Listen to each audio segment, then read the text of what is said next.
Bonjour.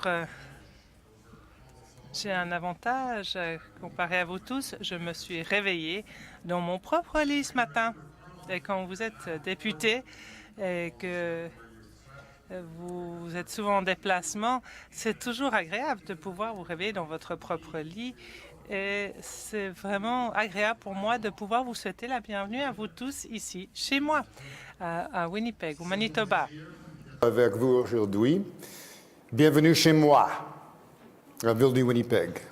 Et bienvenue à Génération Énergie, la conversation d'une génération.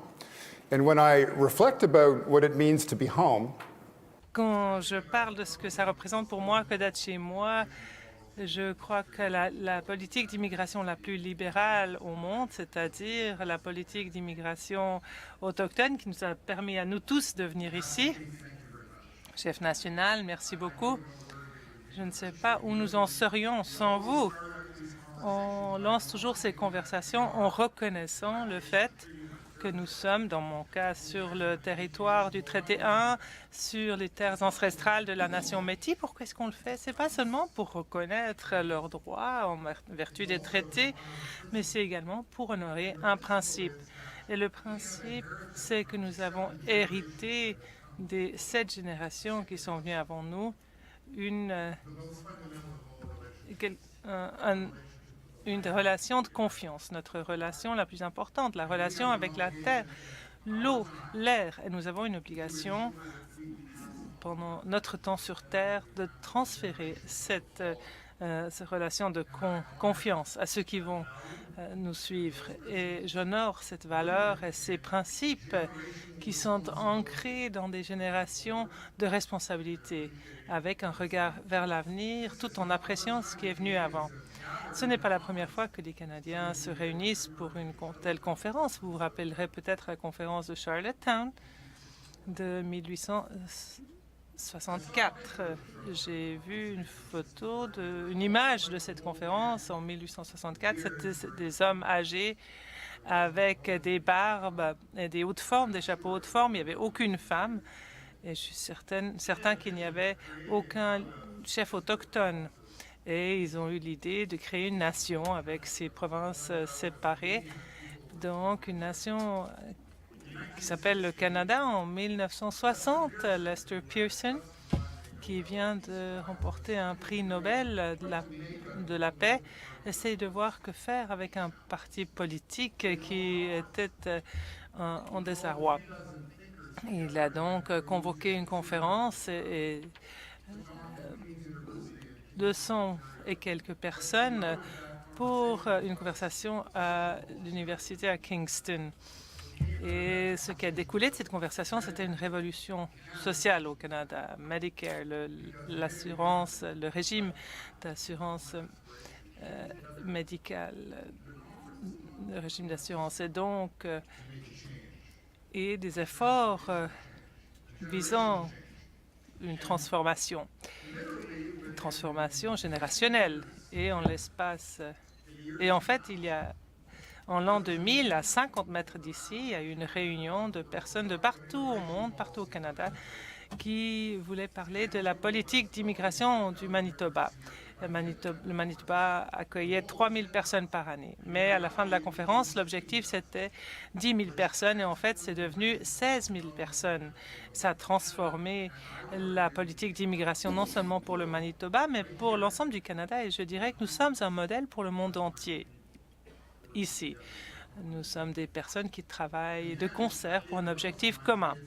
Et ensuite, David me rappelle que c'est il y a 8 ans exactement, aujourd'hui, que les leaders de tous les organismes de réflexion qui se sont rassemblés pour parler de la stratégie énergétique, parce que le président Obama s'est arrêté à Ottawa et a demandé au Premier ministre Harper de parler d'une stratégie continentale énergétique.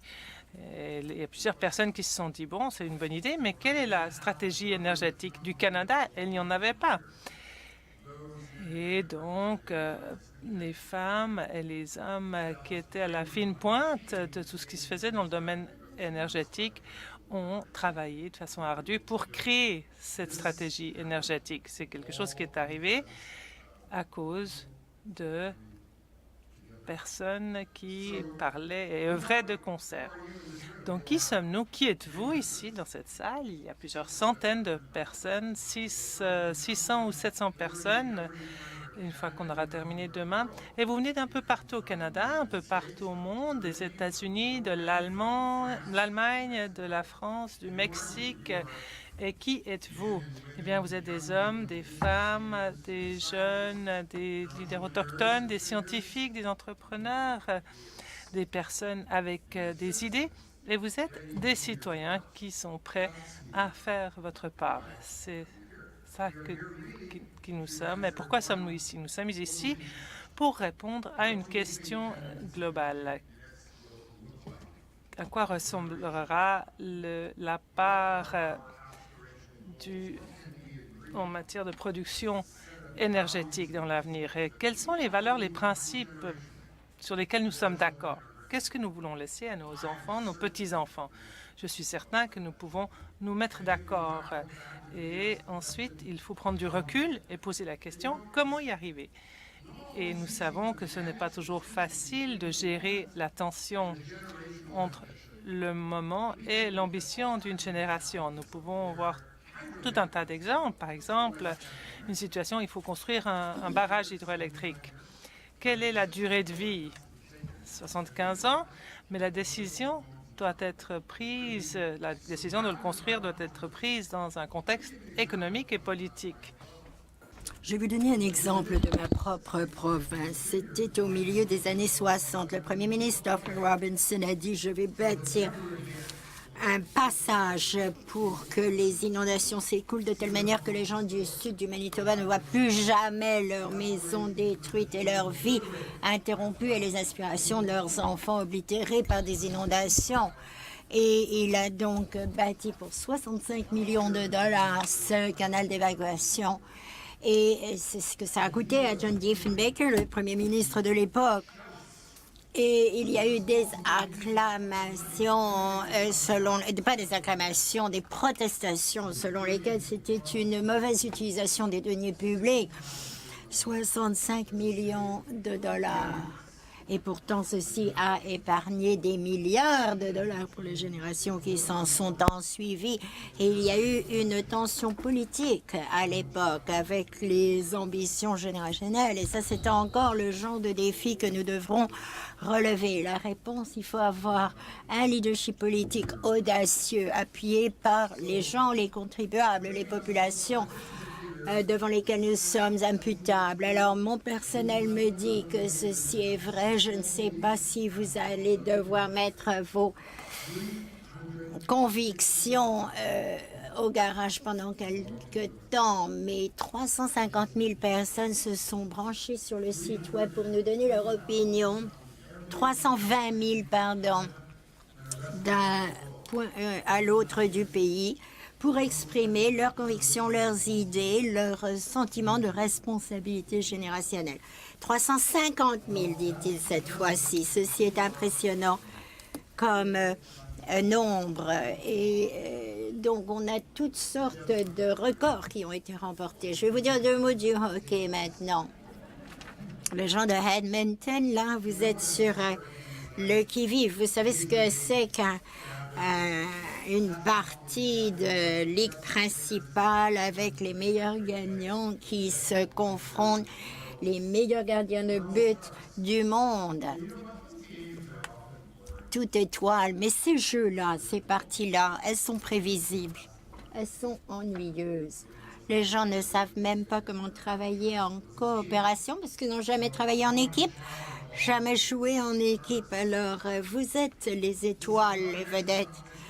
Et vous vous trouvez mis ensemble. On n'examine pas chaque petit projet de recherche auquel vous attachez votre passion en le disséminant. Je veux plutôt que vos travaux de recherche, vos inspirations entrepreneuriales nous démontriez de quelle manière ceci s'inscrit au plan générationnel dans le genre d'assortiment énergétique que nous voulons pour le Canada pour l'avenir. Alors, je suis un petit peu égoïste parce que le Premier ministre, dans sa lettre de mandat aux commissions, il m'a dit « Allez de l'avant avec vos partenaires provinciaux et vos partenaires autochtones. » L'idée d'une stratégie canadienne se fait en collaboration. Alors, je vais vous utiliser, entre guillemets. C'est ce que ceci veut dire pour le Canada. Nous sommes une nation progressiste et nous sommes un partenaire important dans la collectivité internationale. Alors, je dirais que la réussite, comme dans un repas de haute gastronomie, il faut avoir les bons ingrédients quand on quitte l'épicerie déjà pour commencer. Eh bien, vous êtes les ingrédients de l'épicerie et on commence à peine à faire la cuisine ensemble.